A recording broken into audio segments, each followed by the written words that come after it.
வலிஞ்சிருச்சு. அதாவது இது சொல்றது கரெக்டு, நியாயமா சொல்றாரு, இப்படிதான் நம்ம நடக்கணும் லைஃப்ல, நம்மளை நம்ம மாற்றிக்கணும்னு சொல்லிட்டு நிறைய விஷயத்த நான் சேஞ்ச் பண்ணிருக்கேன். என் பொண்ணே வந்து சொல்லுவாங்க, உங்க முடிஞ்சு வந்து முடிஞ்சு வந்ததுக்கு அப்புறம் தான் நீங்க மாட்டிக்கிட்டீங்க அப்படின்னு சொல்லுவாங்க. வந்து இப்போ ஃபர்ஸ்ட் இயர் நம்ம செகண்ட் இயர் நான் வந்தோடனே ஃபர்ஸ்ட் இயர் ஸ்டூடெண்ட்ஸ் சேர்ந்து பண்ணேன். அப்போ நிறைய ஐயா வந்து நான் சரி நம்ம இன்னும் கொஞ்சம் தெரிஞ்சுக்கலாம் சொல்லிட்டு தான் ஃபர்ஸ்ட் இயர் வந்து நான் உட்காந்துருக்காங்க.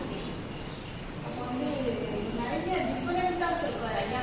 வந்து நமக்கு நடத்துனதை விட இன்னும் அதிகமாக நடத்தினார். கொஞ்சம் டிஃபரெண்டா இருக்கு, இதெல்லாம் நமக்கு நடக்கல, இந்த ஸ்டூடெண்ட்ஸ்க்கு நிறைய நடத்துறாங்க, நம்ம தினமும் வரணும் அப்படின்னு நினைச்சு.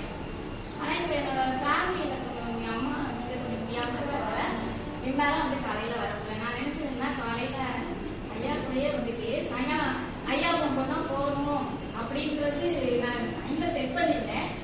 ஆனா சூழ்நிலை காரணமா வர முடியல. அப்படி இருந்தாலும் இந்த தேர்தல் இந்த வருஷத்தை வந்து நம்ம எப்படியாவது முடிச்சாகணும் அப்படின்ட்டு சாப்பிடணும் சாப்பிடையோ அடிச்சு பிடிச்சி அந்த ஒரு மணி ஆனவே மைண்டு பூரா இதாக இருக்கும். காலையில் 9 மணிக்கு வந்து என் மனசெல்லாம் இங்கே தான் இருக்கும். நேரம் கிளாஸ் நடந்துட்டு இருக்கும், இது நடப்பாங்க, நல்லா இருக்குமே, நம்ம கிளாஸை மிஸ் பண்ணிட்டு இருக்கோமே அப்படின்லாம் எனக்கு ஃபீல் இருக்கும்.